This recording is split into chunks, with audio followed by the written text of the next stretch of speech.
Welcome to the Marvel Alliance podcast, where we cover anything and everything to do with the Marvel Universe. On the comics, TV, and movies, we will go from Earth 616 to Mojoverse to Skrullos in order to bring the Marvel Universe right to you. I'm the man without fear, Chris. I'm your friendly neighborhood Brent. Alliance Assemble. Assemble. Volume 174. I'm calling in not from Skrullos, but at a remote location. I am not in my normal podcasting area, and so this is kind of the first time I've done a remote cast. I know you've done one before. I forget, were you an official co-host then, or did you just come I, in? I was I was an official co-host then, but it's still relatively early. That was for the first episode of Loki. Mhm. I chimed in just for the Loki stuff, and then you and Snell picked up the rest of it after that. So I'm at my relative's house. I am not in my normal setup, and so if you do hear a small hum going on in the background, it's probably an air conditioning, but you're not going crazy. Just bear with me this week. I'll be back in my normal setup next week, but I appreciate y'all joining me for this one. I was not going to miss this finale, and Maybe you should have. I don't regret my decision. I don't regret it. As tweets have been put out, and as you and I have hinted around it, we have thoughts, and not a lot of positive thoughts. Well, I'm glad you're here, and as David, who's in the chat, would say, I appreciate your commitment to excellence and showing up. Still, that's quite the the feat you've done. As we say many times, we do this for you, the people.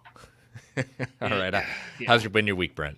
It's been pretty good. I had a birthday earlier this week. I took the day off work, which is always fun. And on that day, happy birthday! Thank you. I went and saw Barbie with my daughter, and I tell you, it's a fun movie. Like it is. It's just a fun movie. They did a good job with it. So I would absolutely encourage people to go check it out. No, I've not seen the other half of Barbenheimer there, and I don't know if I will or not. But she wanted to go see Barbie. I'm curious about it. I kind of feel like I know ultimately where Oppenheimer's going to go. So I'm like, well, I'm not going to take her to that. She's only 11. Let's go to Barbie. So I mean, traumatize her with just like, right. Yeah. Like, yeah, I really want her to, see some of that and that what I've heard in that movie. I don't think so, but Barbie, regardless, I definitely give it a recommendation to see it. Is it my favorite movie of the year? No, but it deserves to do as well as it is. Yeah. I've already got my tickets to see. I'll be seeing Oppenheimer on Monday night at 8:15. So yes, I understand it's a 3-hour movie, but it's the time I'm getting at that point. It's either that or 10 o'clock, and I'm not seeing a movie on a work night at 10 o'clock in the morning. 10 o'clock at night, excuse me. And then I'm seeing Barbie the next night. It's on Tuesday at 7:15. So there you go. Well, not quite a double feature, but close to it.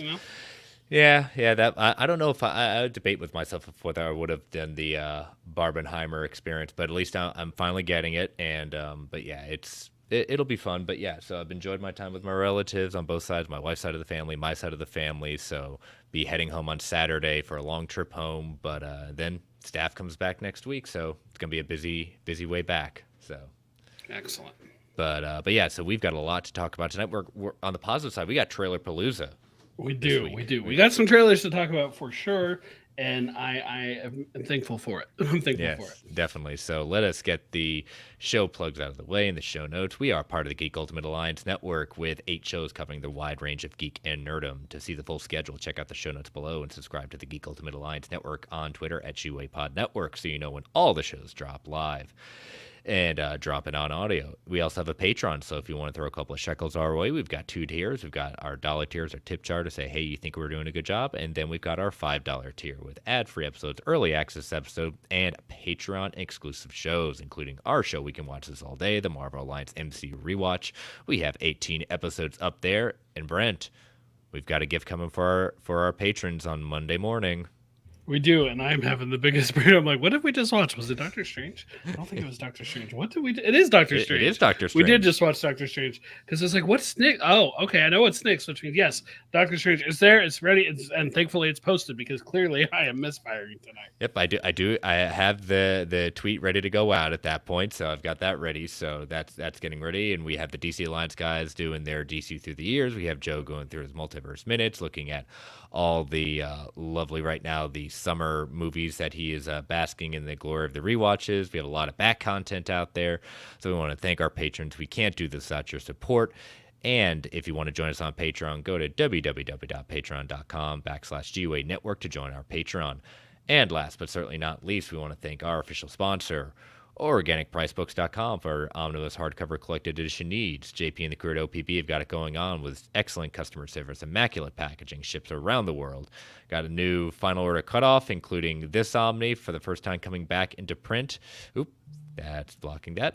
The Ultimate Comics Spider-Man Death of Spider-Man Omnibus. I wonder what happens to that Omni in that event there, Brent. I mean, depending on how much you've read, Yeah. technically maybe not what happens in there. But you get to that, you're getting close to the introduction to Miles.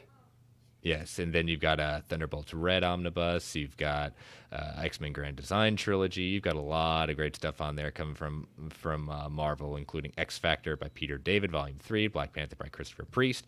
If you would like to purchase any of those, use that code MarvelGUA at checkout to get $2 off every single order. And we want to thank them for being our official sponsor. All right, Brent. So, you know what? It's kind of like, as they said in Seinfeld, make it like a Band-Aid. Let's rip it right off.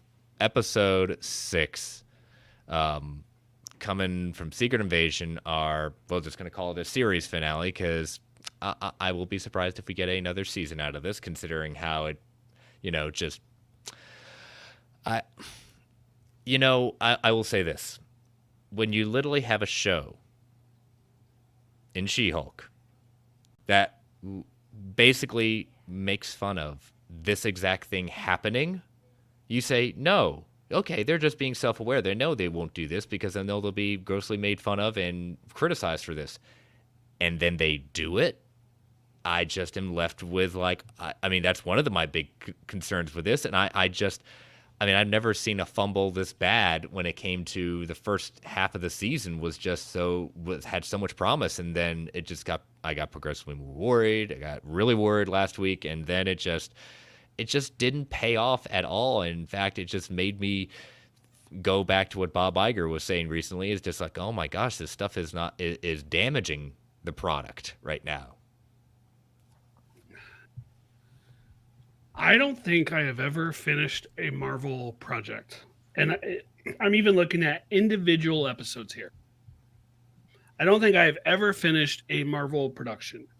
You get to the credits and they roll, and I have felt so disappointed in what I just watched.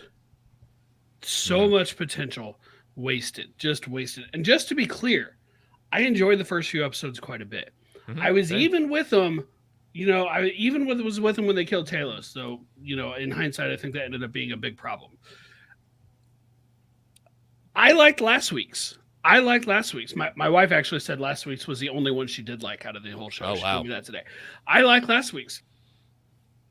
But this week was just such a colossal miss. And at least in a couple of cases, retroactively made things in previous episodes not work as well or not make sense. Not plot holes. People always misuse that. It's not plot holes, but definitely inconsistencies that don't make sense. Specifically, one with Gaia that, and one with Gravik, I'll go along with.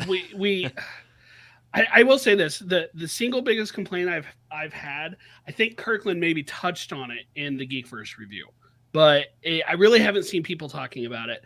But I will. We'll get there. Mm-hmm. But I don't think I've ever been as disappointed as I am with this episode from any other episode I've ever seen, regardless of how I felt, or any movie, regardless of how I felt, from Marvel Studios.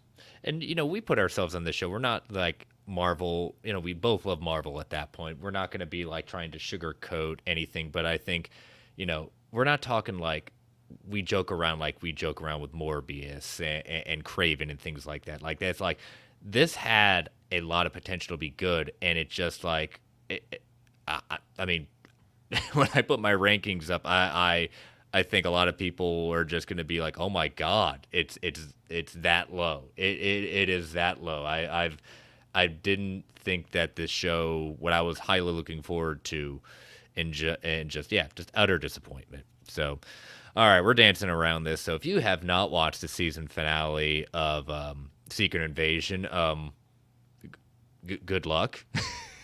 If you come this far, you might as well finish. But I told a coworker to skip it today. yeah, so if you want to save yourself the trouble, Brent and I will give you the rundown of it, including our WTF, what's going on and why are there these decisions were made moments. In 3, 2, 1. All right, so the show opens with Fury at the hospital walking. Oh nope, I've got I've got my wrong show notes up. There we go. Now I'm looking at the right one. We've got the title of the episode being Home. Has a lot of meanings, and and it puts out the question: what does home really mean to all these individuals? What, especially the Skrulls, Fury, all this stuff, and we open with Vara getting out of the home and takes a phone call from Fury, who, when asked if he's going to meet with her later, he tries to get off the phone, and she says, this is the first time you've called this number, and he says, I've tried to call it 1,000, 10,000, 100,000 times, and never did. Knowing what we know later in the show, is this Fury, or is this our impersonator? All right, I'm just gonna break it. This isn't gonna be in order. I have to get it out of the way now because this is not Fury. Okay, I have multiple problems with this episode. Let me be clear. Yes. But the single biggest problem I have, the thing that Kirkland touched on, the single biggest problem I have is this entire show has been building to the conflicts of Fury and Talos and Gravik. Right? Mm-hmm. And we sort of got the revolution with Gravik and Talos in the sense of Gravik stabbed him and killed him, right? Like, okay, fine. They had at least it was weak, but they had their confrontation. So now we're left with Fury, our main character, and Gravik, our main villain, our protagonist and our antagonist. The whole show is to build up to their confrontation. Mm-hmm. And the two characters did not even share a scene or a line of dialogue between them in this final episode. Yeah. Mm-hmm. It was just like you get hints of it from Gravik's side because he didn't know that at first. I have a problem with that, and we'll come back to that. But that is the part that drives me the most insane. That's like having an X-Men movie with Magneto in it, but they don't actually face off at the end of the movie. It doesn't make sense. You got Spider-Man versus Green Goblin, but no, we're not going to share a scene. Not at all. It's just asinine that they would do that. No, I completely agree, especially with, the whole thing is Gravik being so ticked off at Fury, not just for his lies, but for feeling betrayed and used and everything like that. But, knowing what we find out later, that this is not Fury talking to Vara, it's just like, man, why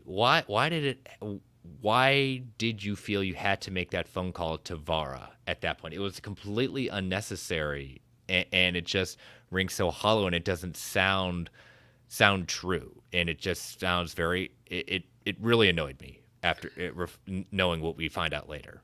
Yeah, I think that's fair. I think that's valid. I can't justify it because it's just saying things like they say and doing that. It's just it automatically didn't feel like Fury at that point. So, but then we see Fury enter Skrullos and taking down the guards using a dummy car, and then shooting down the Skrull guards, which that was cool. I had no problems with that. That was cool. Mm-hmm. Then we cut to London, and Scrody is back, and he's trying to convince President Ritson to launch an attack on Russia, despite what his admiral's telling him that they're just not sure yet. And Scrody shows Ritson that there are tanks heading to the border of Finland. And this is where we get into some of the stuff that's come out later recently that they were saying on the border of Finland and Ukraine, and there were going to be this whole, more stuff about Russia, Ukraine, and all that kind of stuff that's come out that they've kind of pulled back on that. So, yeah, and you know what? I'll give them a little bit of a pass on that because do I think they needed to? I don't know, but I understand why they would make that choice. Same reason with Falcon and Winter Soldier, there was supposed to be a pandemic related arc, and they basically ripped all of that out. Mm-hmm. And so that definitely did change the show to an extent. I'll give them a pass on that. Yeah. And then Scotty takes a call from Sonya saying that Fury's on his way. He's lost his mind, and he's going to do anything to stop the president from making this move, and he needs to get the president safe. And he just kind of accepts that. He doesn't go anywhere and doesn't – he just kind of starts accepting that, doesn't try to question it, doesn't ask for stuff. It just really you know? It well, Sonya Fallsworth. Let's just get this out of the way. A true delight Oh, yes, very and much. the best new thing to come out of the show. My favorite stuff of the show, my in fact my favorite scene was probably Talos talking to Fury in the car about we did that, saying how we put him in play. Like that Mhm. was my favorite. But Talos was already in the MCU. You know, we'd already seen him in Captain Marvel and a little bit in Far From Home. Fallsworth is new. She's new to the show, and she is just a delight. I need And to see more of her in the MCU, and I think we're going to. You don't just and put someone like Olivia Colman in this and right, just save a especially the way one-off. it ended. She's still active. I agree with everybody calling for her to have a scene with Don't Call Her Val. Yes, absolutely. Let me see those two powerhouses face off with each other. That would just be fun. Oh, very much so. I think that's. I mean, again, one of the bright spots of this has been her. So yeah, let's do that. So, cut back to Fury struggling as he's walking through, as he's entering deeper into the radiation, taking those iodine pills. And I just thought, like, as I'm going through this, I said, this is an act. It's an act. This is like Fury's just not going to just walk in there and just basically gone death's door and just do this. It's either a life model decoy or it is a scroll or it's something like I was already just kind of I've seen too many of these shows and it doesn't ruin it for me. I just said I'm just waiting for the, the whatever the reveal is going to be. And so he enters the reactor, coughing more, losing his pills, and Gravik does what a lot of villains do, and they monologue. And he reveals that the rest of the scrolls are locked away. He even calls him Fury instead of Nick. So it's not making that same mistake as others because signaling they were at one point friends and allies. He even says at one point he looked up to Fury. He considered Fury his hero. Yep. He gives Fury a drink saying it's the last stand of the great Nick Fury. And then we cut back to Scrody moving the president out of the room and getting to safety. And it's such like a Benny Hill kind of comical thing. Like they're moving the president in and out of different rooms. Like during this time, like Secret Service are being taken down by a unknown assailant. Like we're meant to think it's Sonya, but it's not Sonya. I agree with the criticism that there should be more security around there. Mm-hmm. Again, it's not a plot hole. But it's not a plot hole. It's it just does it's feel bad writing. inconsistent with the level of security that the president of the United States in a foreign country would have more security if he was well, if he hadn't been injured in a car accident, in an assassination attempt. It's poorly written. There's no other way around it. And I don't know if you chalk this up to the reports of the late reshoots, again related to maybe the Russian Ukraine stuff or what. But regardless, it's not that it doesn't make sense. It just is dumb. Well, it's so brilliant. It's dumb. No, it's just dumb. It's just dumb. It's absolutely just dumb. And no, it just like I disagree. I think it doesn't make sense. It's bad writing and it doesn't make sense. Like there's so many different things later on in the hospital that I just can't like. What? Why? And so then we cut back to Gravik, more monologuing from him telling Fury that the story about how he chose this face and it was the first person Fury ordered him to kill. Gravik thinks that Fury doesn't remember. And it's really because it's Gaia betraying him, and she doesn't even know. Yeah. So she doesn't have any clue. And Gravik expresses guilt for what he did, but at the time he wanted to show Fury, the man he looked up to, that he could do what was asked. And Gravik is truly angry and feeling used and betrayed by him. Now, I did like this. I also think, like, I understand the complaints about Gravik and that we turned him from what was going to be what he was saying, like, oh, I want all Skrulls to take over the Earth and things like that. No, by the end of this, he's not that. They turned this villain into just someone who sought more power for himself, which is dumb, absolutely dumb.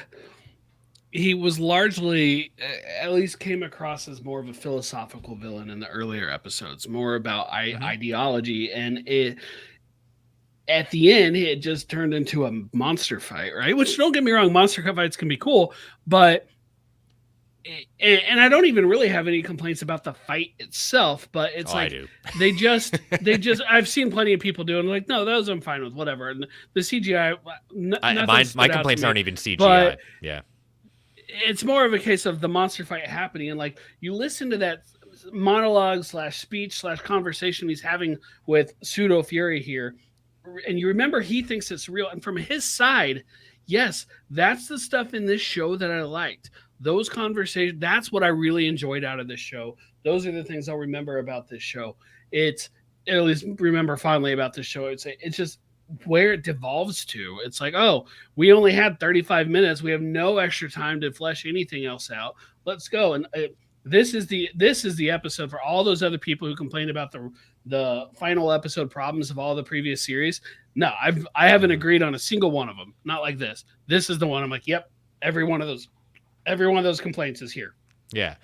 And Fury says that he knew within a few years that he couldn't find a home for the Skrulls. But knowing it was Gaia delivering the speech, I'm not sure if that's true or not, I kind of just took it as a dig at I took it as a dig at Fury, and we know that she's not exactly happy with him. She didn't use this phrasing, but she essentially sees Fury as the lesser of two evils right now. She thought it was Gravik, and it became Fury. Yeah. So she flipped to him. And so Fury explains that when the blip happened, that he felt relief that he didn't have to fight anymore. But that's when I started even more finishing. This isn't Fury. There's no way, because I go back to the end credit scene in Infinity War, and he's calling Carol Danvers, and then he says, "Oh, F." Like, he obviously doesn't feel at peace. That on my first watch, that felt weird and inconsistent. Yeah. And obviously by the end, okay, I understand it.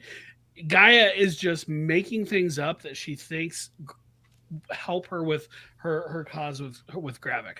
Now, what was her goal here? What was the goal? Like, that I can't figure out. Like, what was her objective to sneak in and kill him? Was her what was her objective going into this meeting? I honestly think it was to kill Gravik. I really do. I think that the fact that he tried to kill her, that there was no going to be reasoning with him at that point. There was no going to be last minute turn that, hey, we're going to try to heal you. We're going to try to get you better and get you to your planet at that point. No, he needed to be taken out. Then I absolutely think she went about it a horrible way. Because here, my objective is to kill you. So I'm going to give you the very thing that you want to make you, near invincible as far as the power set goes. But luckily, I'm in the same thing, so I got hit by the same thing. I'm just going to hope that it affects me the exact same way it affected you, when we don't know what it's going to do when we're both in here at the same time. Well, we're just trying to give humanity's extinction a big kick up the butt, like Sonya said. Apparently, like it. I'm like, if you're trying to kill him, why would you make him more powerful? Why give it, what was the actual reason for giving him the harvest? Did you really think he was going to turn and take the Skrulls and leave Earth? Right here, as All in the Game says, as we were talking about earlier, the obligatory third act CGI fight. Yeah, I guess. I mean, I don't have a parodied by She-Hulk. I don't have another answer. Yeah. All in the Game continues saying, objective was to be very luckily placed in a chamber to receive all the powers in the world. It sure felt like it. There were 21 different people who 21 different people whose powers and abilities, and not all powers, some of it's just like natural abilities from their race that they allegedly picked up. But so when Fury gives the harvest, and it contains Carol Danvers' DNA along with all the others. You went to a couple of videos that you were able to track. Can you list off who those were? Yeah, so in this order, because I saw a video where they really slowed it down. And before I say this, the implication was that the harvest entirely came from the battle for Earth, the portals battle. I don't know if that's entirely true, but I could see them having access to some of this DNA prior to this. But regardless, all right, let's go through. Ghost, Captain America, Corvus Glaive, Thanos, the Outriders, just an Outrider, Proxima Midnight, Captain Marvel, Abomination, Mantis, Cole Obsidian, Drax, Korg, Ebony Maw, Frostbeast, Hulk, Chitauri, Valkyrie, Thor Odinson, Gamora, the Flora Colossus, which just to be clear is Groot, and then Winter Soldier. The first name that sticks out to my mind is Abomination was in jail at this time. He was imprisoned at this time. He was not at that battle. You can't even say he was there off screen. He was imprisoned at the time. So, no, but they presumably would have already had his DNA. So I'm not. It works. It's included. He just wasn't at that battle. Yeah, and I want to also point out too the chamber that they're in, and the kind of how it powers up, things like that. It looks and acts very similarly to in the original X-Men X-Men. movie. Yeah. Yes, yes. I was thinking the same thing. It does look like So X-Men. and Ghost, yeah, is all in the game saying Ghost. Yeah, well, And you see her use ghost powers. She phases yep. through something, a truck or something that gets thrown at her, and Yeah, yeah, Ghost wasn't necessarily at Endgame, but because probably tied to Bill and Hank in different ways, and could have. it's not hard to imagine that Fury would have got his hands on the DNA in that case. Yeah, would have had to, but yeah, definitely Ghost did not magically. We're not going to go back and hunt through the portal scene and see. Oh yeah, there's Ghost. Been there the whole time. Now, could Marvel CGI put her in there just to say, oh yeah, she was totally sure, there. absolutely. And I think this is the first time that they use the name Thor Odinson in this context. Like I know Thor said it repeatedly in the first movie, but like he hadn't been referred to as that in a long time. And they in the comics when Jane became Thor, they started calling him that a lot more. And so I thought of that. And I want to say DC Outlaw pointed out to me, I want to say it was Cole Obsidian, that this shows maybe the first time we've seen them actually reference Cole Obsidian by name. I cannot remember them saying his name in Infinity War or in game. Yeah, correct. So we then cut back to the hospital as Sonya gets the drop on Scrody and tells the president that he's a Skrull. And oh yeah, during this time, the president asks the Secret Service, "Give me your gun," and he just gives the president his gun. Give me a break. Come on. I mean, it felt weird, but I mean, they're not going to say no. I don't think they would say no here. I just don't think the Secret Service would just randomly just give up his weapon just to the president, who at this point doesn't look like he's capable of firing it at with accuracy. And yeah, he did take it from a Secret Serviceman who had like a broken arm or something like that, or his arm in a sling or whatever. But I would bet money that Secret Service agent was still better with it. Yes, with the weapon. But I'm not surprised they're not gonna. I don't think a Secret Service person is going to tell him no. Yeah. I actually know somebody that used to be in the Secret Service. I should ask him, like, text him about this scene. Say, just what do you think about this? Yes. With this in real life, would you allow this to happen unless they just jumped at you? I was like, I tend to think no on that one, but yeah, text your friend. I'll be very curious to find out.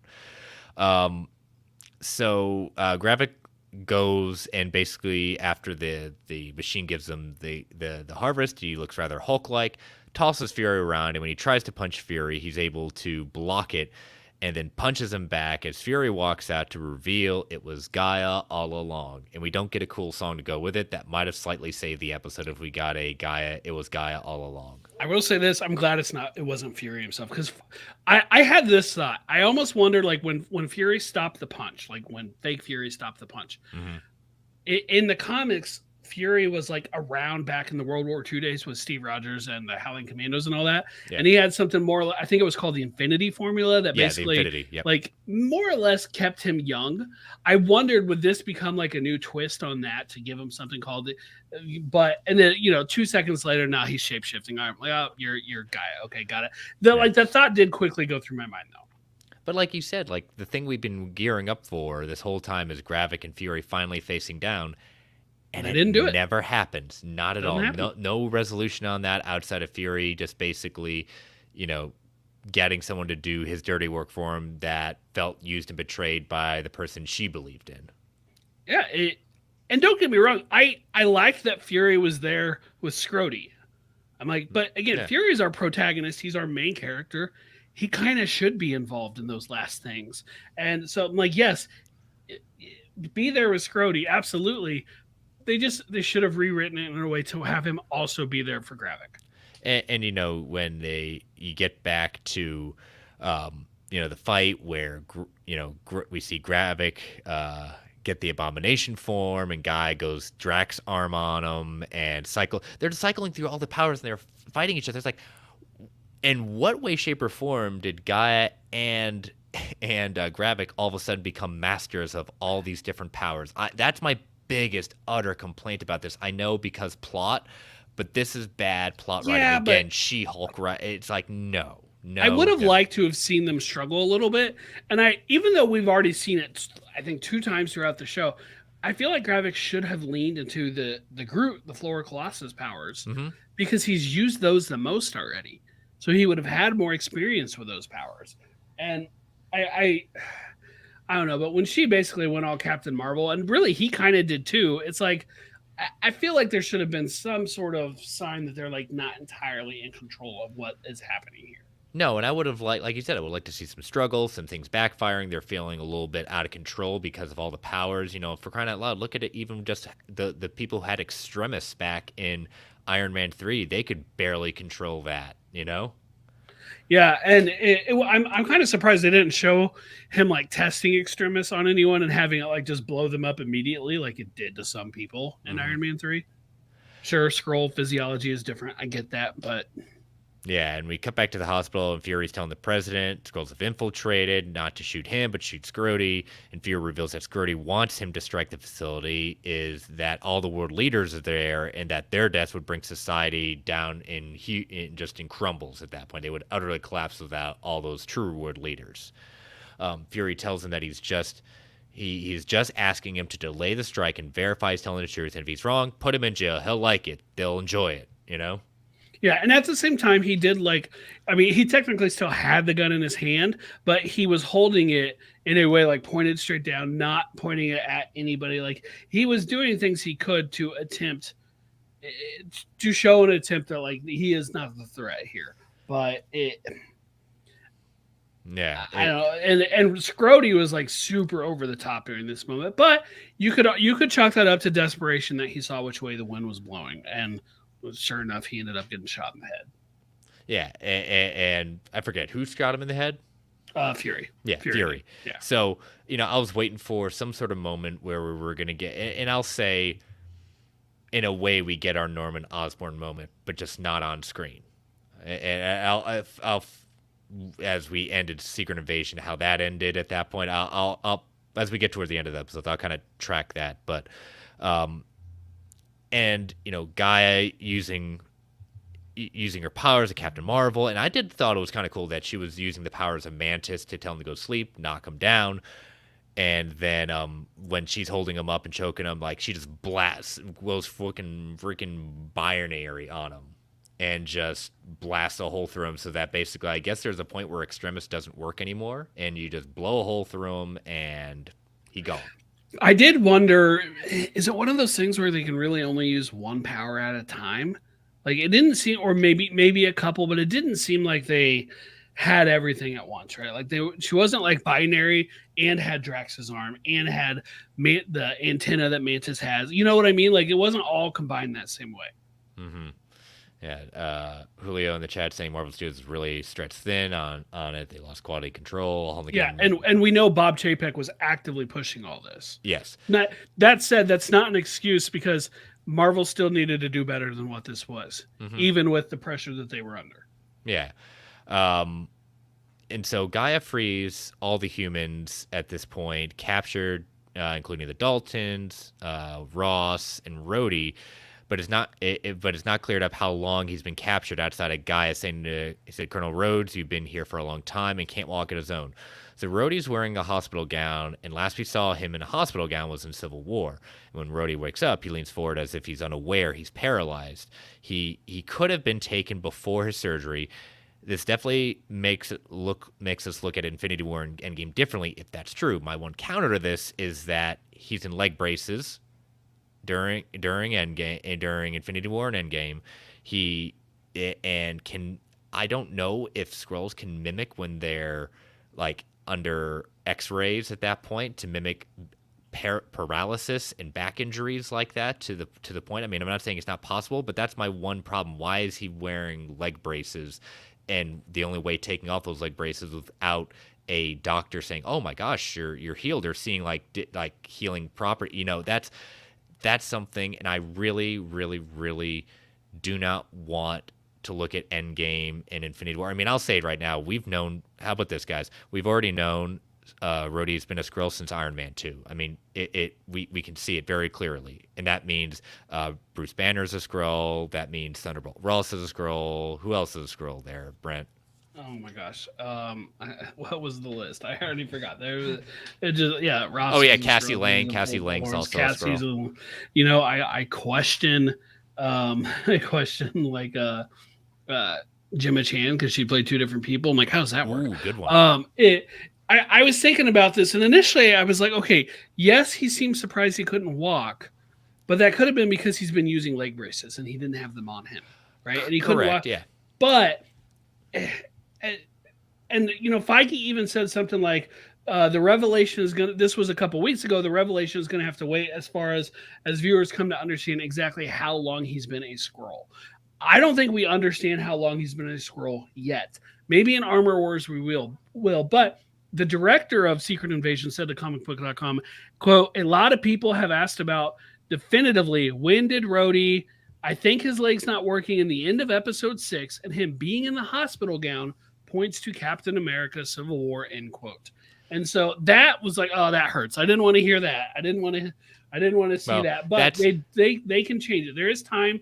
If that really was his intent, it'll probably be up to whoever directs Armor Wars and to actually make that final decision. And it'll also be up to Kevin Feige whether he wants to agree with what the director said. So, but let's take our first ad break before we get into the end of this and really start delving into kind of the repercussions of this. So, listeners, we had these lovely ads that keep the lights on in the Geek Ultimate Alliance network. We don't get to choose what ads come on, and they can be a bit loud. Give you that 3 count before they come on. 3, 2, 1. We'll be right back.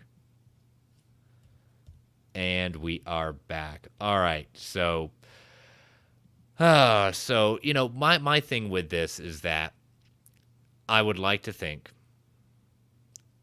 not that I think Rhodey was taken after Endgame. Just because he's in a hospital gown, that's the only thing we can point to is the last time we've seen him in a hospital. It doesn't mean that he didn't go in for further checkups in between, Endgame and Falcon and the Winter Soldier. He could have been. They would have done blood draws, right? But that's what I'm saying. Surgery and stuff like that. Yeah, that's what I'm saying. So I'm not willing to say he's going to go that far back. He could have gone into other checkups, other things. Could have been in a hospital gown in different ways, and that's when it's taken. I'm still on the boat that he was taken after Endgame. I hope that's the case. I'm not sure. I think it is.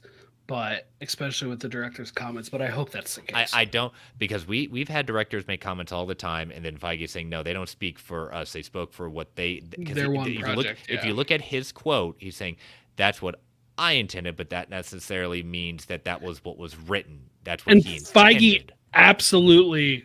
If it was not truly going to be revealed in this project, he would absolutely not tell the director when the switch happened. He would just say, right now, he is Scrody. But he would keep that one, close to the vest. Yeah, so... All right, so during this time, Ritson tells the world the truth about what happened and puts forth, he says, I'm putting forth a bill to declare any aliens as enemy combatants. And that would include the Asgardians, too, because they're aliens. Yeah. So he goes full... pendulum to the other side at that point to prove how big boy he is, because now he's got a gun and now he's got a congressional act to declare all aliens, so he's a big boy now. Other than the president doesn't introduce legislation that way. Yeah, he just gets someone else to sponsor it. He'll tell someone else to write this up, do this. He's like, but I have this congressional act. Do you? That's not quite how that works. Let me get the Constitution. Let me see what you can do, bud. So cut back to the home. Come back to the home with Vara and telling her, Fury telling her he loves her and asks for one more chance at love.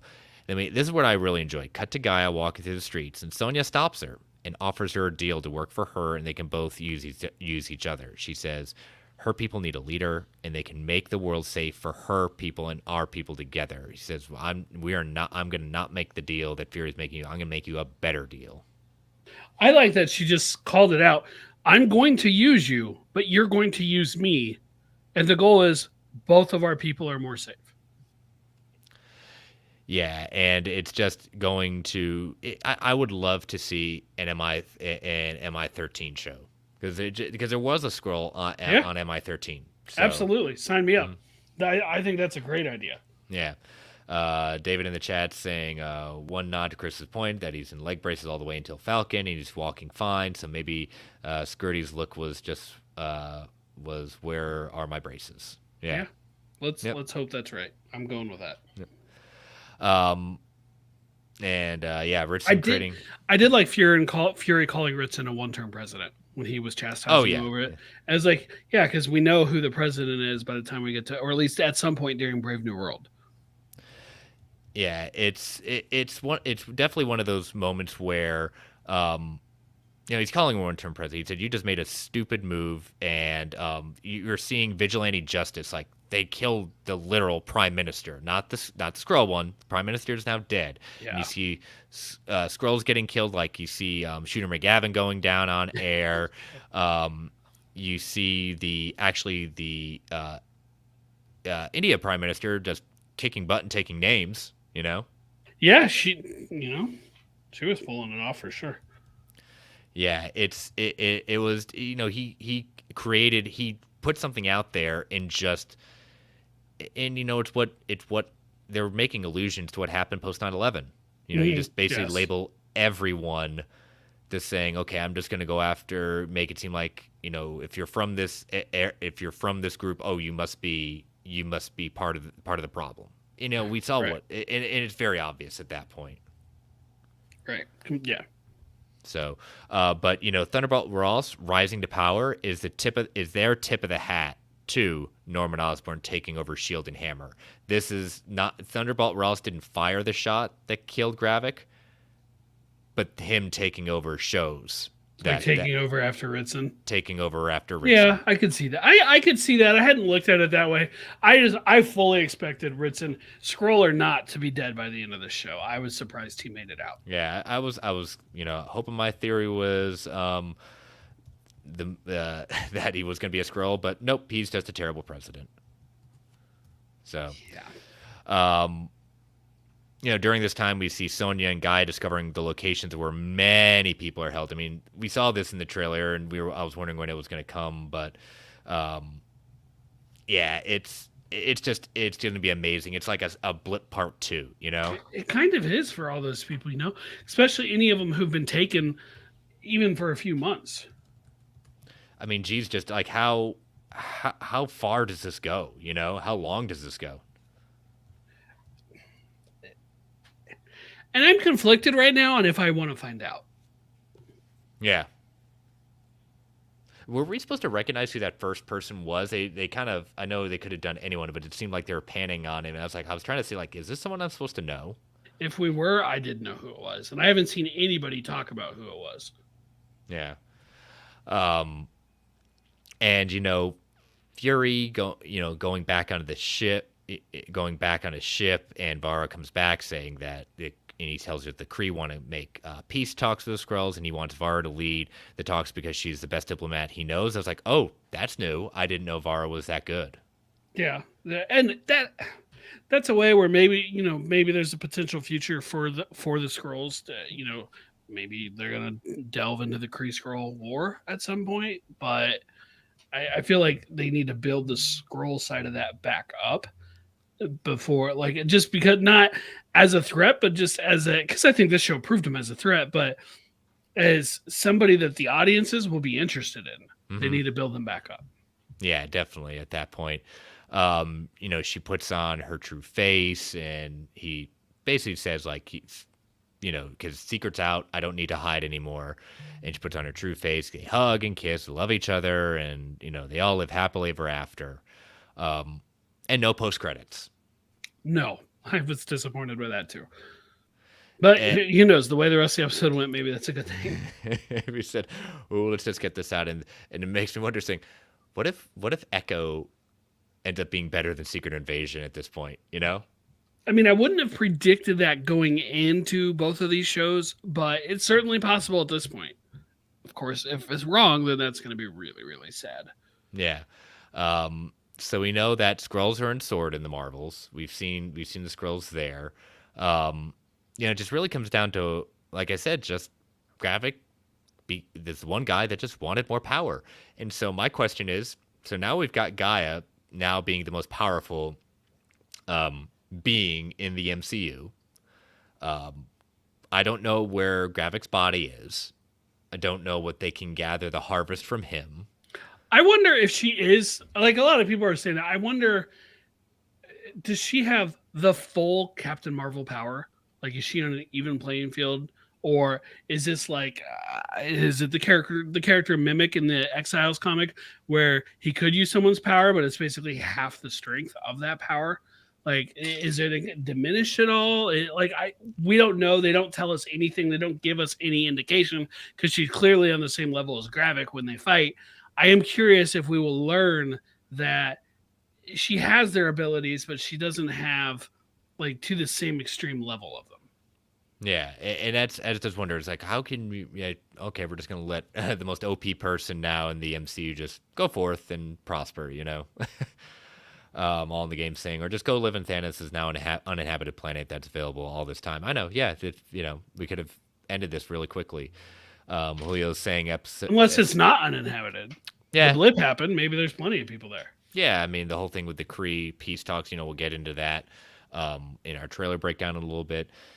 Episode 6 episode format. Julio says does not work for all the shows. Of course, there's some exceptions. Yeah, Brent and I have been firm believers in record with that. Yeah. One size does not fit all. We get that there's money constraints and things like that, but remember, not with this show. There wasn't money constraints. $212 million. Yes, over $212 million for this show, and it now is one of the worst rated shows. According to Rotten Tomatoes, it is the worst rated show. So it's just, I don't know. The synopsis for this show referred to this as a crossover event series. That is a direct quote. Crossover event series. I'm not complaining we didn't see a bunch of different heroes show up in it. Yes, it would have probably been a better show, closer to the comic book that they were not adapting. I think that's clear, but heavily inspired by. Crossover event series. Like, I don't think we can justify the word crossover here. I don't see it. Yeah, no, not the way they set it up. I like Andrew earlier in the chat saying She-Hulk or Secret Invasion, or She-Hulk. Thor: Love and Thunder or Secret Invasion. Thor: Love and Thunder. Yeah, we'll show you our rankings in just a little bit. The crossover, so event series. I think they maybe went for an event series, but I don't think they got there. You could tell they were going for it, like just the way like they were trying to make it a potential worldwide threat. I don't think crossover event series. I don't know. Someone from marketing got a little bit bigger there. They got a little too ahead of themselves, right? Yeah, Brock says in the chat we can't justify the word invasion either.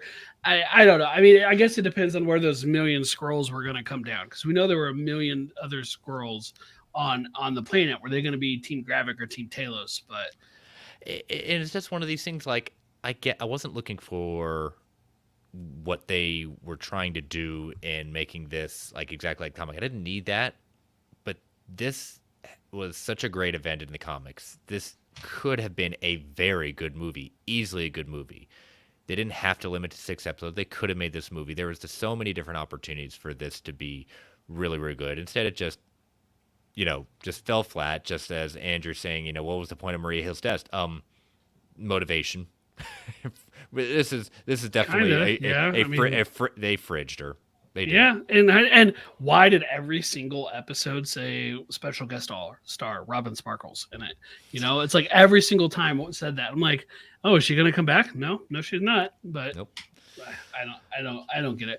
We do have a few questions related to this. Do you want to do those before we rank it? Yeah, let's do the questions. All right. So first up from we actually have 2 from DC Outlaw. One, is the end of this show hinting towards a season 2?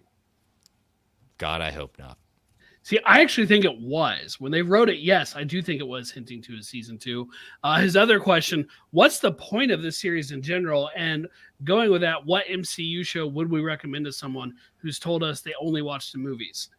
Based on quality or just wider MCU ramifications. So what was the point of the show? I mean, realistically, to make money for Disney Plus, like realistically, but to entertain us, to tell us a story, to give Samuel L. Jackson like his time to really shine it, because he's never been the leading man in the MCU before. He's always been a supporting player. But what MCU shows would you recommend to someone who has only watched the movies? Right now, I would recommend WandaVision, Falcon and Winter Soldier, and Loki. Like those would be the shows that you get a little bit of every little aspect of the first 3 phases of the MCU right there. Yeah, those are the first three I thought of as well. And oh, look, they're the first three that came out Mm-hmm. before Bad Bob. Well, they're both kind of Bad Bad Bob right Bob now. Part 1. Before Chapek started forcing them, to shove it all out the door. Yeah, and I value quality, but again, it's quality over quantity, and I think a runner up, even though it's not put that way in my rankings, I would say Hawkeye would be probably my final recommendation. Sure. At that point, I'd be totally fine with that. And you look at all those, what do they all have? Ties to the first three phases. There's a reason for that. Unfiltered says, if Secret Invasion does get a season 2, how would you like to see it play out? Do you think Fury comes back, or will it just be more focused on Sonya Falsworth and Gaia? I mean, it's just I would love a thing to show Sonya Falsworth and Gaia, but I don't want a season 2. I've got such a bad taste in my mouth. I don't want it. I would agree with that. My thing is, if Fury was back in it, they made this big deal about him abandoning the Earth and coming back because of his screw up with the Skrull. They're going to do it again. He just left again. They're going to bring him back. I feel like that's a movie you only make once. So I'd be disappointed if they did it that way. Amara Daniels, a lot of people online were hoping that Quake would appear in Secret Invasion. Do you think we will ever see characters from Agents of S.H.I.E.L.D. appear in the MCU going forward, or is that door closed? I'd say there's a very, very low single percentage chance at this point. I thought there was. I'm one of the people who thought there was a good chance that Quake would show up. The deeper we got into the show, the less likely I thought it was going to be. But I thought there was a chance of it. Do I think it's possible? I do, but mainly because I feel like they're going to throw in anybody that they can get for Secret Wars, for some sort of cameo fest scene. So I feel like, I don't think we'll get anything substantial at all outside of possibility of something with Clark Gregg himself. Julio's saying Marvel needs to stop using popular comic book storylines for their market. There should no. I'll disagree with you on that. I think that they need to use them appropriately instead of just misusing them and trying to. I don't need a direct page to screen thing. I don't need that. I like to see what they can do. I don't even want that. And I think there's times for that, but I think that I like seeing what they can creatively do. And we've said it before so many times in this episode. They had a lot of promise and a lot of opportunity to do something very special with this and take a nice spin on it. That Julio, I hate to disappoint you, but that's what they're going to continue to do. They're going to borrow from the storylines. I just hope that they learn lessons from this to do better. You can make an argument with Age of Ultron that they kind of did what they did here. They took the name, but that was it. I would argue, though, that the goal of this was to at least do something inspired by the comic series, where Age of Ultron was nothing like that. Look at Civil War, where it was absolutely heavily inspired by the comic book series, even though the movie is significantly different when all is said and done. And it's worth noting, in the comics, Civil War kind of led to the Secret Invasion, basically because it split up the Avengers, and the Avengers were split when Secret Invasion happened. Yeah. Andrew, this was something I had thought about. I thought when we got Gaia dead, I thought they were going to Abigail Brand the story. I still think there's potential for her to take on the identity of Abigail Brand. I would still love to see that. Yeah, and technically that's still out there. Like, she could be Abigail Brand. They just haven't revealed it. For those who don't know, Abigail Brand is basically the director of S.W.O.R.D. in the comic books. She's like a female Fury in the comic books. And a lot of people thought that when Gaia was, allegedly killed as one of our 3 people who died at the end of an episode in a 6-part series, they thought maybe that we'll still see Emilia Clarke in the show because she is going to just now be Abigail Brand instead of playing the Gaia character. Clearly, that's not the way they went, at least not yet. I think it'd be fun if they did that, though. She needs some green hair if she's going to do it. Yeah, that's true. But she's got green skin, so why not? It's not the same. Not the same. I want the green hair. All right. I'll share my rankings first. So pulling up my letterbox right now. I have Secret Invasion. Let me do my count. Let's see. 5, 10. Higher than me. 15, 20, 25, 30, 35. It is right ahead of Quantumania, and I think right now it's tied with Quantumania at that point. I mean, the special presentations are better than this show. I really like both of those. So I like to me that's not. I mean, I think those are better than a lot of things. But I think the what I hold as some of my favorite moments, if I had to put it ahead of Quantumania, instead of just kind of being neck and neck right now, are the one-on-one conversations we got early on in the show. Like those were some very, very strong moments. Sonia Farlsworth, just there is still some good in this that just puts it just ahead, but it is by far my least favorite Disney Plus shows. And again, I know I am Groot's Disney Plus, but those are kids and it serves its purpose. they're also but like 30 seconds long a piece. yeah, I can't put it where more than where it is. So let me be clear that it's not that I hate the show entirely. I don't. Again, the first 5 episodes I enjoyed to varying levels. And I really struggled with where to rank this, thinking does if the 6-part bombs, do you torch the whole thing? If it doesn't, but well, one of the things that I had a problem with that I thought retroactively made less sense is this episode proved that Gaia could have taken another form and fooled Gravik. So when she was trying to escape, she should have taken another form to do it and then gone a different way. Like it didn't make sense. It doesn't make sense. It's not a plot hole, but it doesn't make sense. So it's like looking back on it, there are again that conversation in the car with Talos and Fury. I absolutely love it. Conversation in the bar when Talos makes Fury humble himself before him. I absolutely love those interactions. And then we get stuff like what this travesty was. I'm gonna be honest with you. Like of course, my rankings are always in flux, but right now I put it at the bottom of the list. I put it at the bottom because I think they absolutely did not stick the landing. The landing was so bad. It crashed and burned. Everything was good up until that, but they just straight up crashed and burned. And so I am putting them at the bottom of the list. And again, it's still true. It's not that I hate the show. I don't. I like the show overall. And if I see a Gaia in the future, okay, like I will be interested to see what they do with her. But I can't rank them higher than the other projects right now just because of how bad I thought the finale was. So while on the whole, I enjoyed the show, the finale was just so bad that I'm still going to stick it at the bottom of the list. So I got it whatever number we're up to, 40,000, whatever project we're up to, it's at the bottom of my list. On the game, they're asking, once all the shows announced have finally been released, will they actually cut back on making them? I still don't understand the schedule for the rest of this year. Yeah. Oh, we're cutting back. Oh, there's a writer's strike. Oh, there's a screen actor strike. We can't do anything. Let's have 3 MCU projects in under 2 months. I still don't understand the schedule for the rest of this year. I hope so, game. Yeah. Julio's asking, is this the last 6-episode format? No. Loki, I bet, is 6 episodes. Echo, I bet, is 6 episodes. I don't know if those have either been announced, but I bet both of them are. Yeah. So Brock, I don't hate the show. I just want it to not be alive anymore. Ouch. Yes. To be fair, Brock, man, you didn't like the show from episode 1, but that's okay. Make the bad man stop. Make the bad man stop. Julio, this show could have been like Andor. Oh, you mean the best Star Wars project ever? I said it. The best. Yes, that would have been amazing if it was the best. If it was as good as Andor. I wish it was half as good as Andor is.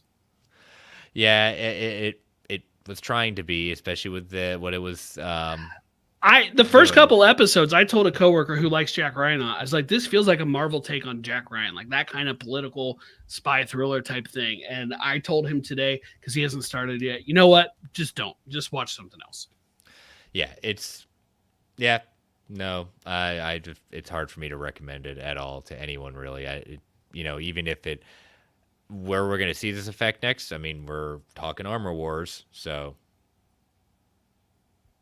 yeah. All right, let's go on. Let's do. All right, let's take our next ad break and let's talk about some more positive things and talk about lots of fun trailers at that point. So, again, listeners, these ads help keep the lights on the Geek Ultimate Alliance Network. We don't get to choose what ads come on. They could be a bit loud. Give it a 3 count before they come on. 3, 2, 1. We'll be right back.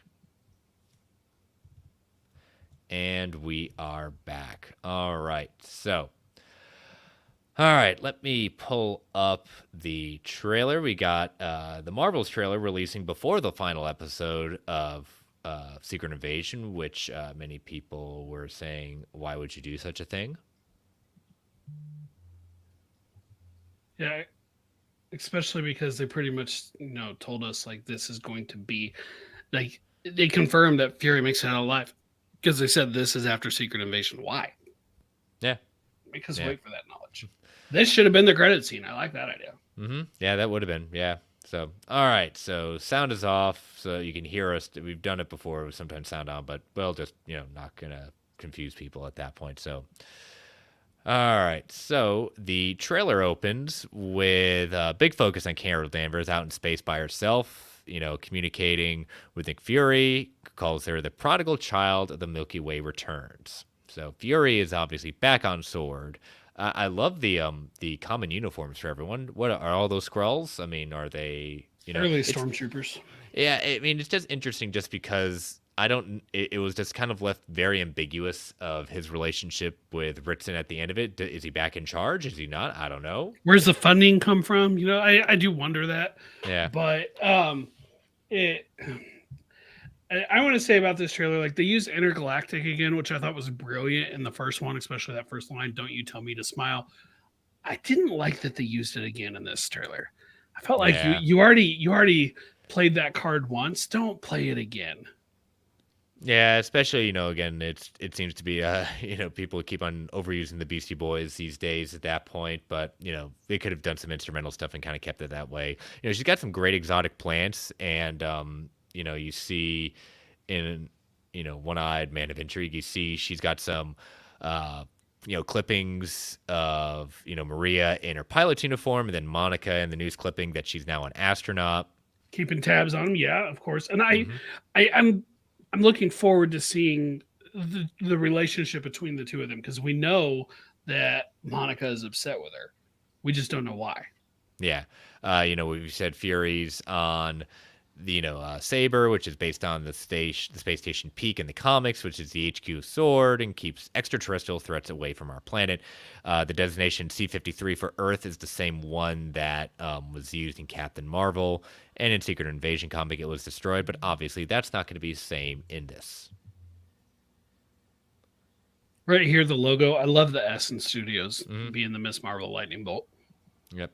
So we get Dar-Ben speaking at that point. Captain Marvel, the Annihilator.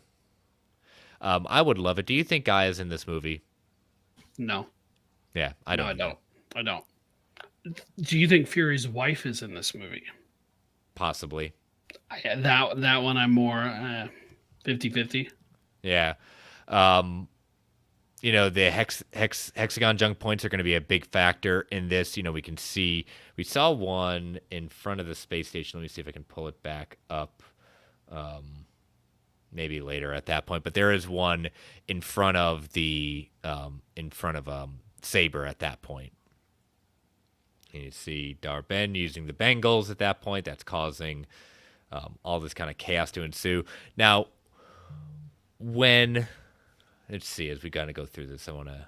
Okay, so right here, this is This is one of those hexagonal points that we've seen in Guardians. It's travel points. I don't think this is a jump point. I think this is the beginnings of incursions happening. I'm going back Okay. to my factor Okay. fictions from the beginning of the year that we'd be seeing incursions. I'm really honestly thinking that this is the beginning of an incursion. Okay. Just I because like of, the idea. this is where another Earth is hurtling towards ours, and Monica is at the barrier of where this is happening. Two Earths collide, and when one hits each other, it wipes out both universes. And these opposing Earths can't be viewed by the naked eye until you pass through something as in this the incursion wall. In the comics, Black Panther did this and allowed him to see what was happening. And after he warned the Illuminati, they start putting in plans to destroy other worlds, and leading into Jonathan Hickman's Secret Wars run. Mhm. So this is not your normal hexagonal point. I like the idea. I hope you're Yeah. right. I think it'd be fun. And it feels like it's time to start doing long term teasing for Hmm. out there. Yeah. So when Monica touches the barrier, calls the light to distort, and we all know the characters are all powered by different ways of control of light-based abilities. Um, we get Earth. Okay, kind of looking in the background, we're in Kamala's house, and we get definitely someone out there that's attacking in Kamala's home. Yeah, it certainly looks that way, and you got to wonder, like, did they track the Bengal? Are they going after the other Bengal that Kamala has? Yeah, I think so. I think, but I also think that when they're all switching places, where Monica lands at that point, I think when she starts switching back, maybe one of the Kree people ends up getting transported with her into this. Yeah. And I do like the kind of the idea of like learning how to deal with the switching back and forth of the powers. Yes, that is a fun hook or gimmick or whatever for this movie to see the way that the three of them are going to bounce between them. And it's like, do they always trade places with the same person, Mm-hmm. or do they ever, can Kamala trade places with either Monica or Carol, or with only one or the other? I think we've seen her trade with both of them in the trailer, so I Mm-hmm. guess that kind of answers that question. But I want to see how they figure that out. And I think, Darben calling her the Annihilator, I said, I think the theory that's going around is, Carol did destroy the Supreme Intelligence, so it's left this power vacuum, which leads to the rise of Darben. And she is carrying around at one point the Accuser's hammer, but when you pay close attention to it, she's also carrying the other half of the bangle at that point as well.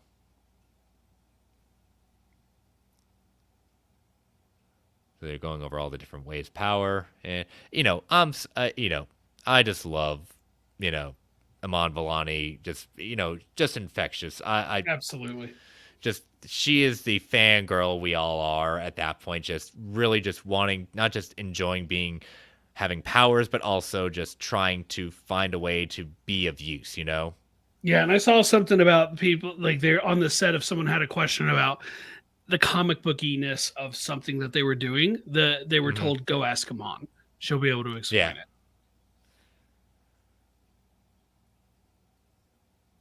Yeah, I love it. I can show you in just the chaos that ensues with all the switching at that point and using the powers. So yeah, so we see, Darben seems to be wanting to use the Bengals and opening these portals to steal resources in order to save Hala. We see Alana. This is Alana in the movie, and we can see in the trailer that water's being stolen, and so again, this stealing resources for Hala. And remember, the Nega bands allowed Captain Marvel to switch paces with Rick Jones and Mhm. allowed them to swatch going between the negative zone and wherever. So again, they're using that idea as well.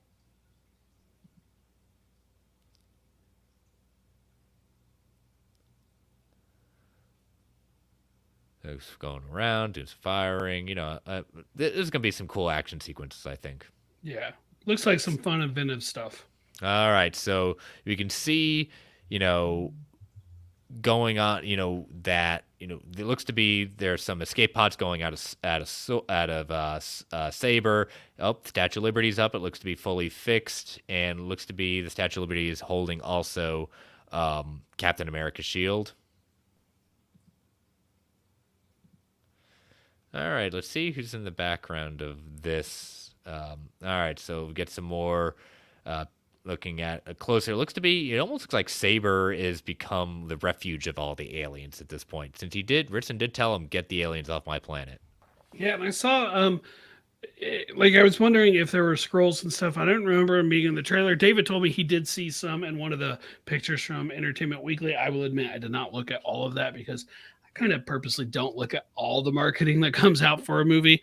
But I did wonder, like, Fury's wife aside, are we going to see any of the scrolls up there in this movie? Yeah, we're gonna see scrolls. I don't know if any. I think we're just gonna see general scrolls. I don't think we're gonna see any name scrolls without possibly Vara though. Possibly, since it's gonna be based around the Kree scroll talks. So Monica. This is where I'm looking for Monica and Carol speaking to each other at that point. It's just we've never heard Captain Marvel, really be named at that point. And I've been hearing stuff that's saying, even though stuff's going to be labeling Monica as Photon, we're probably not going to have her name officially in the movie Photon either. They may joke around about it, but They I did don't. refer to Carol as Captain Marvel and Spider-Man Far From Home. Okay, yeah. When Talos' Fury said, "Don't invoke her name." Mm-hmm.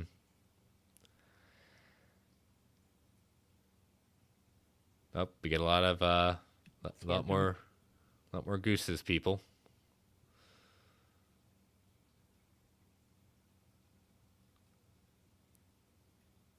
It's just, again, this looks a lot of fun. Yeah, like that shot right there looks pretty great. Mm-hmm. Overall, I don't think this trailer really wowed me the way the first one did, but it didn't do anything to hurt my anticipation for this movie either. It's worth noting, originally, I'm pretty sure tonight would have been preview night for this movie's original, well, not original, but previous release date before they bumped it back to November.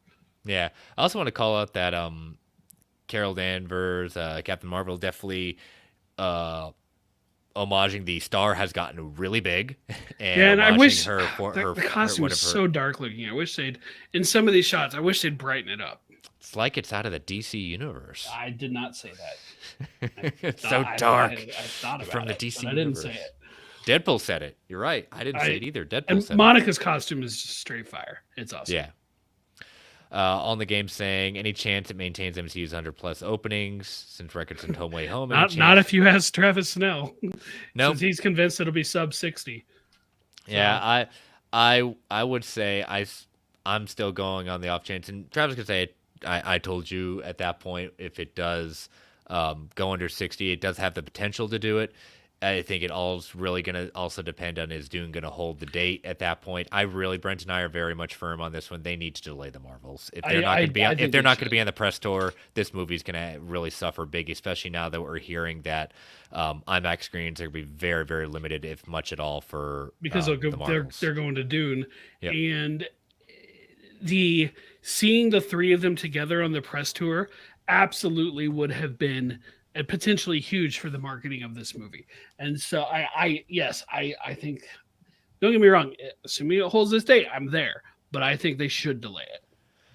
Yeah. So we'll kind of see, we're already starting to see some smaller movies start delaying and moving projects, but we'll just have to see. But yeah, I think it's going to behoove them with the current state of right now, people waiting for, they don't have to see this movie if they know it's going to come by the end of Christmas to Disney Plus. And I hate to say this, if any future marketing is going to show any more Skrull stuff, it might be a good idea to put some distance.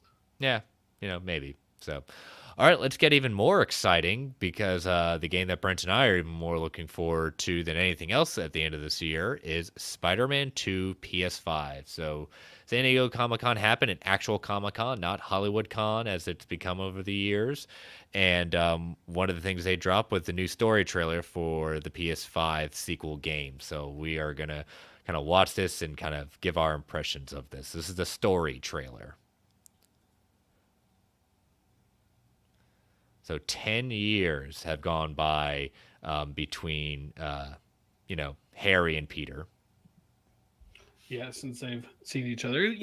A la Amazing Spider-Man 2, Harry is coming back into Peter's life to reestablish his place as his friend. Yep, and Harry's saying, I get a second chance, and I'm going to take advantage of that. And he says, but I need you with me, Pete. And I'm sorry, I don't like the animation of Peter. I don't. I really don't. I'm used to it. I still would prefer the original. I still think the original... I think it made him look too young in age. I'd still prefer, but I'm used to it. It's not gonna distract me or anything from the story. Like I said, we're gonna heal the world, make it a better place. I understand that reference. Love this, Miles and Peter. Yes, more of this. My son has said to me multiple times he wishes we could play this game together at the same time. Yes, I absolutely agree. I really hope that at some point they'll figure out a 2-player mode. Yeah. I know it's not for this game, but like Spider-Man 3 or whatever. And MJ's grown her hair out. Sure. And had a completely different face. Yeah, I saw, who was it? I want to say it was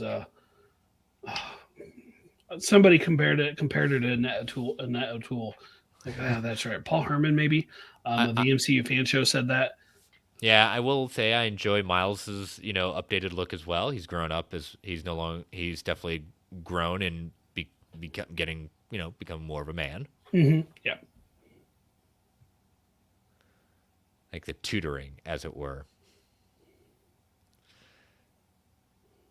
So we get a Craven, bear. and it just, I like when we get this shot of Craven here, and I'm like, that's Craven, like Hmm. Sony, that's Yeah, Craven. If that. Sony, if you could go talk to the other Sony about that, that'd be great.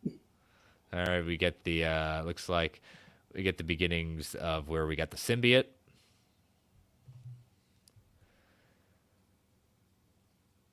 Yep, looks like Miles is looking for some revenge.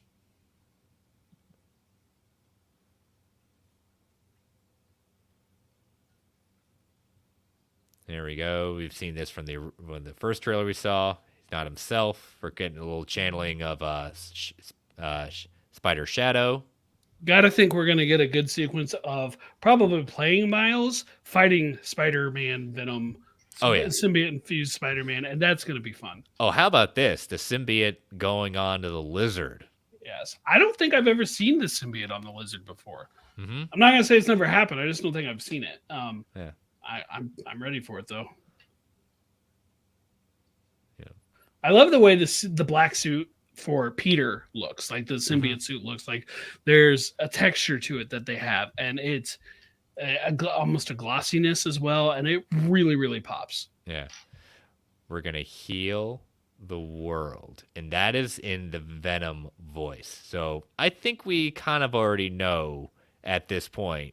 Venom saying that, I think we know who Venom is. Yeah, it's probably obviously Harry Osborn, Yeah, but we'll which is find out. fine. Yeah, it's fine, and Venom looks awesome. Yeah, it looks really good. And again, I'm still sticking with by the end of the game, after you beat it, you will be able to play as Venom. And yes, they are coming out with a special PS5 edition of for Spider-Man. But the side plates, if you already have the PS5, you can buy those individually. At the time of this recording, they go on pre-order tomorrow morning. So the day this releases, they're on pre-order. Go check it out. I will absolutely be buying those side panels to put on my PlayStation 5 and buying the controller. I don't know how much this is going to cost me, but it's going to cost A, me lo- less than a what I lot. would take to buy a whole new PlayStation. I was about to say yes, a lot less because you were highly considering it until and I applaud Sony for allowing that. This is not the first time. This is definitely not the first time they've done it, but I do like that they want to at least Like not penny pinch their fans to say if you really want this as a dedicated Spider-Man fan as you are, that is a real nice and it feels like an acknowledgement of how hard for a long time it was to even find a PS5. And so it's like you don't have to go through it again. You don't have to, mash the pre-order because obviously pre-orders for the side panels for the controller are going to be easier to do than for the whole PlayStation. But yes, I'm absolutely going to buy both of these things tomorrow morning. In fact, I told David today I'm a few minutes late to work. It's because I pulled over on the way in to make this purchase. Yeah, I've never I to me, yeah, I mean, more power to you, Brand. At that point, to me, it's just, I'm the only one who sees my system at that point, and I don't Sure, even, I get it. and that's not me judging you. I'm just saying, like, I don't even Oh, I have don't it. care. I, But I don't even have it turned where I would even appreciate oh, like see, and what's good. I will. My daughter will roll her eyes at me, and my son he will love it. And again, like yes, I've been playing FIFA or Call of Duty or even Star Wars Jedi Survivor. I just finished the story mode of that. I wouldn't have any of those games because I wouldn't have a PS5 if not for this game. And so again, I there's no way I'm not going to buy the accessories for it. Absolutely, I'm very excited. And yes, when I am playing Spider-Man, I will absolutely be using that Spider-Man controller. Excellent. And as David says in the chat, Sony actually did something better than Marvel proper Yeah, this week. yeah. Yep. All right. Well, as we said, Trailer Palooza, those are our big news stories for the week, all trailers at that point. So we're not going to turn that down. So we are going to take our final ad break for the evening before we get to listener feedback, factor fictions, and a return to comic book clubs. So listeners, these ads help keep the lights on in the Geek Ultimate Alliance Network. We don't get to choose what ads come on. They can be a bit loud. Give it that 3 count before they come on. 3, 2, 1. We'll be right back. And we are back. All right, Brent. I know we had a lot of Secret Invasion discussion with the questions, but do we have anything? We do. It's random though, but All right. Jim Scroggs, I know, is a big sports fan. Have we seen Quarterback on Netflix? Are you aware of this show, or do you know anything about it? I will channel my inner Thanos. I have no idea what I don't that know who is. you are. It's basically a documentary following like three quarterbacks from the NFL. And I was told today who two of them are that I don't remember the name of, but the third one is Patrick Mahomes, quarterback for the Kansas City Chiefs, and Super Bowl champion Kansas City Chiefs. And so I'm sure that is why Jim is asking me. No, I'm aware of its existence. I have not seen it yet, though. Talking about that foosball on the comic show, right? The sports ball, that's right. All right. Well, I appreciate it, Jen. Yeah, I think now that you jogged my memory when you said like who's on it, I think I've seen a poster for it at that point, but no, sorry. Been traveling for the past week or so. I don't even remember who the others are. You know what? I'm not even gonna look it up. I'm not gonna be watching for them when I get around to seeing it. Hey, the fact that I was still able to catch up on Star Trek, Strange New Worlds, the Adam Eve surprise stuff, and some other things I needed to watch at this point. And still, I think I've still only got the new episodes of Harley Quinn to queue up. I'm doing pretty good right now. What about Jack Ryan? Do you watch that? Oh yeah, I did finish that before my trip. I did finish that. I finished that, and yes, I really like that show. Yeah, too bad it's over, unfortunately. But all right, well, Fact or Fictions. So let me pull those up. I've got mine ready to go this week. So these are David's. So Brent, you have to let your opinion be known on these. Sure. All right. That's what I get for not having it ready and not being in my element. All right, number one. 2 more Agents of S.H.I.E.L.D. references, cameos, will be made in Secret Invasion finale. 47% said fact, 53% said fiction. Brent, what say you? I thought it was going to be fiction, but I did think there would be something. Like if he had said one, I would have gone fact on it. Yes. Number 2, Olivia Colman, Sonia Fallsworth will return in another MCU project. 78% said fact, 22% said fiction. I think we already know what you feel about that. I definitely feel fact, and they should have ended in the credits with Sonia Fallsworth will return. Yes. That's what they should have done. All right. Number 3, Deadpool will be mentioned in an MCU project before Deadpool 3. 42% said fact, 58% said fiction. I struggled with this one. I'm going to say fact because I think it'll be fun, but I don't, unless it's in Loki, I really don't know where else it would be. Yeah, I don't know. But I'm going to say fact because I do think there's a chance of something in Loki. I think I've even maybe used before we might get a trailer scene teasing Deadpool at the end of Loki. Okay. All right, so fact or fictions for me this week. Here's one. We're going to go do a little animation first. We will see X-23 join X-Men 97 by the end of season 2. Oh, that's good. Yeah, fact. Yes. I think that's a great idea. Yeah, I think it's not going to be this season. I think we're going to see some other surprises happening, but I think that we already know season 2's a go. We already know they're doing voice stuff, so that would be a great way to introduce the character and continue pushing for a live action return of Laura Kinney to the MCU. Do it. So yes, make it happen.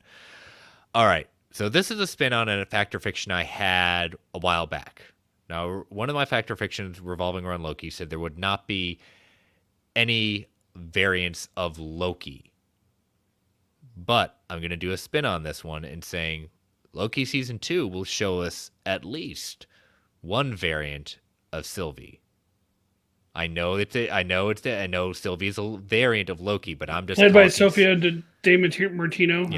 Yes. I'm gonna say fiction, but I like the idea. I do think it sounds fun. It could just be a nice little spin on, like, we're not going to see any. We've done the Loki thing. Let's do a little bit of Sylvie variants. That would be really confusing for Loki on who he's supposed to be attracted to. Hey, it's already confusing. Why not make it more confusing? That's right. All right, last one. Even though we said we want some projects delayed until the strike's over, at that point, again, pay everyone. But if this happens, we will get another tease for the Young Avengers by the end of 2023 in one of the remaining MCU projects.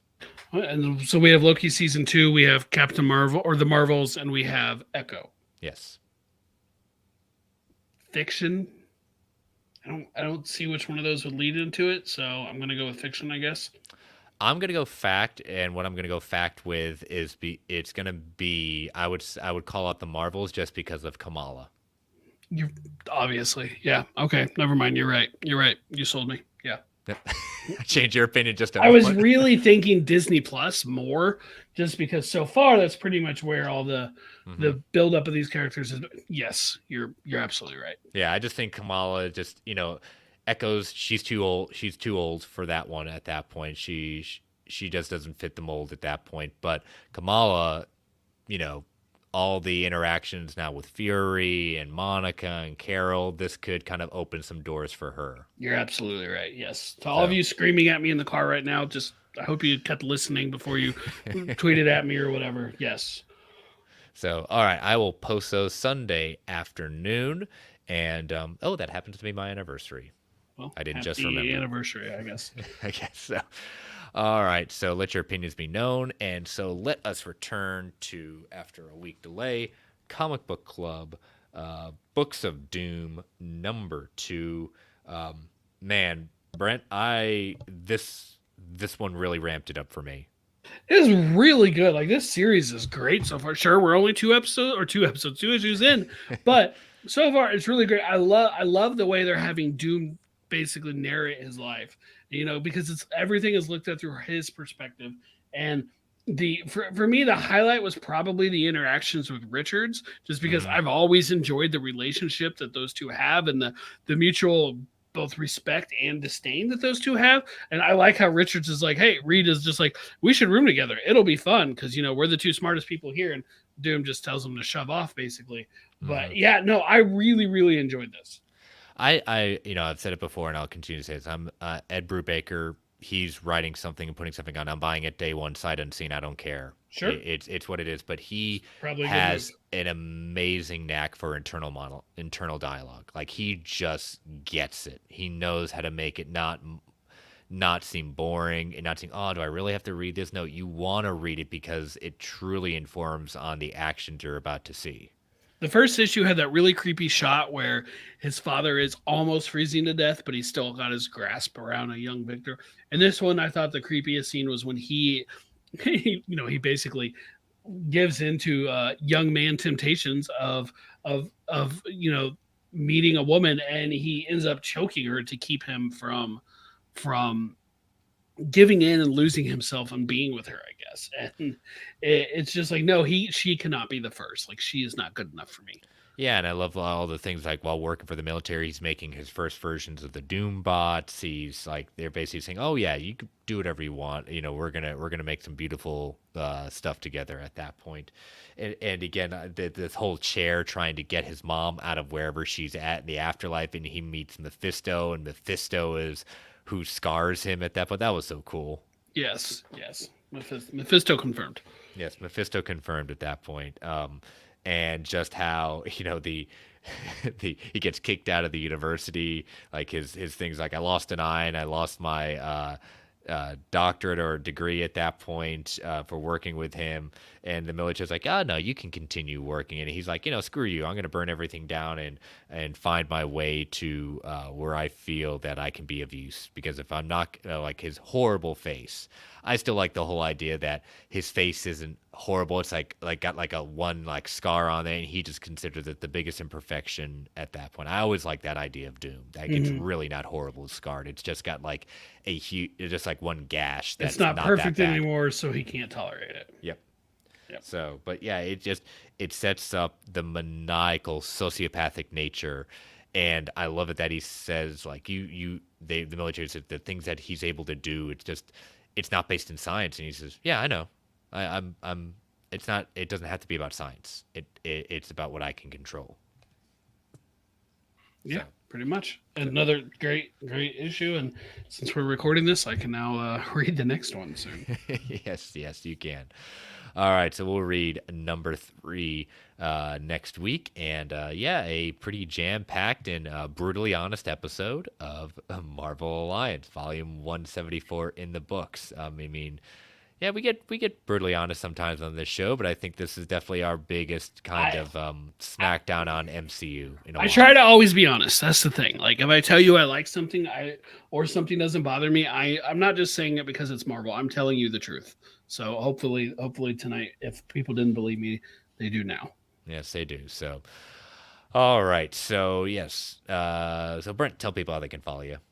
Yeah, Brentech Prime on all the socials, just wherever it is, Brentech Prime. I don't even know what that one is called anymore, the X-Men one or whatever. But Brentech Prime, just whatever social you're on. If I'm on it, that's my name. Yeah, and I'm also on Blue Sky now. At Chris Balga. I'm on Threads at Chris Balga. I'm on Twitter at Chris Balga. So I try to keep it simple. There's one or two I'm not there, and I'm not going to advertise it because I'm not doing anything on there. But I also don't want to be known on there. Fair enough. I'm an observer. Let's just say I'm an observer on the TikTok. So On the TikTok, fair enough. just an observer. But yeah, you can follow me on there. Give me a follow at that point. We'll figure out when Twitter dies at that point, which one rises from the ashes. So, but you can follow this show on Twitter. It'll be Threads for the record. Will it? Will it now? Yes. Okay. You can follow this show right now on Twitter at Marvel 8 Podcast. You can email the show at marvelalliancepodcast@gmail.com. You can follow the Geek Ultimate Alliance Network on Twitter at GUA Pod Network. Feel free to tweet, email, promote, provide feedback, ask questions, state your own ideas of how good or not good did you like the season finale of Secret Invasion. DMs are open across the board. Continue to rate and review this show on Apple Podcasts, Spotify, Amazon, wherever you listen to your podcast. We greatly appreciate it. Thank you all. Actually, we had a lot of great interactions, a lot of great viewers in the chats tonight. Thank you all for joining us live. Thank you all for listening. Stay safe out there, everyone. And as Stan the Man would say, Excelsior, true believers. All right, post credits. We're going a little outside, but again, Brent always finds a loophole. I think it's a legitimate one this time. I think it's full on legitimate. Maybe. Let's do it. No, it's not the first time we've talked about this show. I want that on. No, it is not. We've talked about what we're talking about, ladies and gentlemen. Very quick, like little viewing of the Invincible trailer. I know plugging the Animation Nation. Travis went over a little bit of that. He's also going to be joining Joe for Walk the Verse this week to do a real proper breakdown of the trailer. We're just gonna go watch. We're just gonna watch it and just kind of comment on just little things. We're not gonna do a long thing, but there's really just one big thing I want to focus on. Yep. Like one thing, but yep. Yes. So go ahead and hit. We're looking at Graduation. Invincible just looking awesome. Just great. Stephen Yeun is coming back as the title role with Mark. Sandra Oh is back. Yeah, I was just glad to see that. I was like, finally, we get some footage. It's been quite a while since season one, and they did us right with the Adam Eve special. They dropped a special about the origins of Adam Eve. It was like 55 minutes long. Fantastic. We've talked about it before. This is where I'll plug it. There was an episode of World's Finest True Believers that I was on. And we talked about Invincible. I absolutely love this property. And so this is like great. You know what? I'm going to try and rewatch at least some of it. I don't know if I'll get it all in prior to November 3rd when this comes out, with apparently 4 episodes I saw.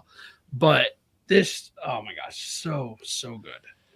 Yeah, just look at these names that are on there. There's some big names in there. Very big names. And Brent, there's a name that you'd like to say is why we're kind of mentioning this. There is. I mean, it's not on the screen you have right now. If you're watching the YouTube, but it's getting there. But we'll go ahead and say it as here we go. Wait for this. At this point, this is how many? Chloe Bennett, Sterling K. Brown. Oh my gosh, playing the villain in this one. I cannot wait. Chloe Bennett, Quake confirmed. Leah Thompson, and Peter Cullen. Peter freaking Cullen. Optimus Prime. Yeah. Optimus Prime.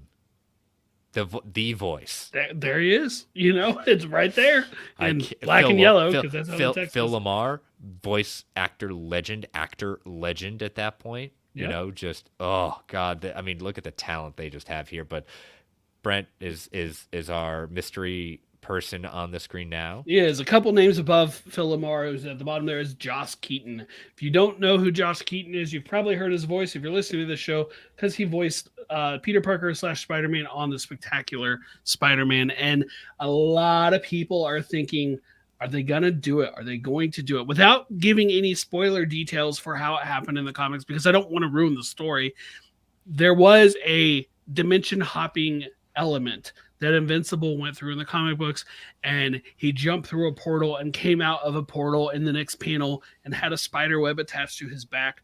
Well, in an issue of Marvel Team Up written by Robert Kirkman, we actually see what happened in that story and it between those panels. And yes, Invincible was in an issue of Marvel Team Up. It's on Marvel Unlimited for the record, so just go look it up. It Here's the thing.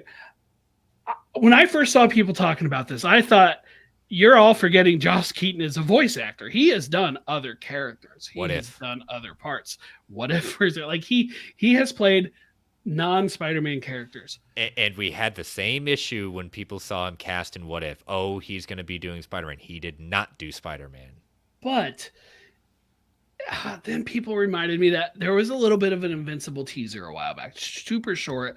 And in that, if you look at the phone that is on the table in front of Mark Grayson, you can basically make out the cover to this Marvel Team Up issue. Add into the fact that in that same teaser is, again, I don't want to spoil anything for people who haven't had a chance to watch it or maybe who didn't even see it was out yet, but you see something related to the Adam Eve special. Okay, something related to the Adam Eve special is also in it, giving some credibility that this teaser was also teasing some specific things. You know, one of those cases where what is in there is on purpose. And finally, the last bit of evidence, well, I guess it's really two bits of evidence that kind of play together. One, if an episode is longer than 45 minutes, or maybe it's 44 minutes, whatever, you get the idea. Sony can put Spider-Man in the cartoon.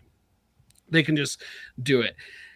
Also, and I had completely forgotten about this because we haven't gotten any news on this in a long time, but Sony is apparently and allegedly still working with Amazon on a Silk TV show on Spider-Man without Spider-Man projects on Amazon Prime. So Sony has a working relationship. They have the legal rights to do it. Amazon's pushing Invincible. Yes, part of me thinks it's going to happen. At this point, part of me does think it's going to happen. And if it does, I'm just going to say it now. We're going to talk about it on the show if it happens. So, Hines, you might as well book it in to join us that week because we're going to talk about it. And because there's no way we're not going to have Spider-Man and Invincible on this show and us not talk about it when we're both such big fans of the character. And Joe, I think Joe is going to be covering Invincible for Walk the Verse. So yeah, Joe, you're also invited too. Bring it. That's fine. Like it's going to be like, if it happens, it'll just be fun. Right? It'll just be fun. And it's a silly story. If you're reading the Invincible books, you don't need it at all. Like the entire Invincible side of it all makes total sense without it, but it's just fun. And it was awesome because how often do you really see intercompany crossovers anymore? So to get one well, not in live action, but in animation in this, I hope they do it. That said, there's a bigger Fact or Fiction. I would still call fiction, but there's a non-zero chance. Yeah, what I wanted to happen, yes. I was talking around in our separate comic book chat that Joe and Clay and I have at that point, and I've said it on this show. I've not been a fan. We're all a huge fan of the series Radiant Black, and my proposal was, I know they've done these tips of the hats, things like that, but I said they've also had misdirects to make people say, oh, we'll do that kind of crossover, but they didn't play ball. We would love to do it. It just didn't happen, but we're going to bring over another universe crossing stuff. And maybe my man Radiant Black might make that. And people say, who is this guy? What is this person doing at that point? And do that kind of multiverse image going back and forth at that point, kind of seeing heroes cross lines at that point, which would be cool. And Clay's come back to me, well, Will Friedle did it in the short. I said, well, maybe they couldn't get Will. Maybe they'll get, Josh to do it instead at that point. So, but would I want Spider-Man? Yes. I don't want to have my heart broken on this one. I'm just waiting with bated breath. So I'm trying not to get my hopes up just to be disappointed. But there's a lot of smoke. I'm not going to be, my day's not going to be ruined, but my initial gut reaction, it's almost like protecting myself from it. It's like, I don't think this is going to happen. And then DC Outlaw reminded me about the teaser and I saw some other stuff and I'm like, oh yeah, Silk still exists. like there's actually a chance of this. Like it might actually, like this kind of feels like the very beginning when we first started hearing that like Tobey Maguire might come back and suit up again, right? Like, nah, it's probably not, but maybe there's a non-zero chance, and of course we know that ended up happening. That's kind of the feeling it has. And if it does, if it's me, I'm like, they've said they're splitting the episode or the season up like part one and part two, basically. If it's me and they do it, time it so that this could be like a mid-season thing, like a special in between those two parts. That's what I would do. But I love the idea. I hope they do it. I guess we'll find out. Yeah. So we'll be watching and we'll be waiting. And yes, if our web slinger crosses universes at that point, we'll definitely be talking about it. And Joe and Travis are more than invited at that point. We'll do a big crossover. We'll enjoy talking about it in some way, shape, or form. So, Yes. but all right, we'll see y'all next week, and I'll be back in the location. Thank y'all for putting up for whatever weird sounds are happening in the background, and we'll see you next week. Bye bye.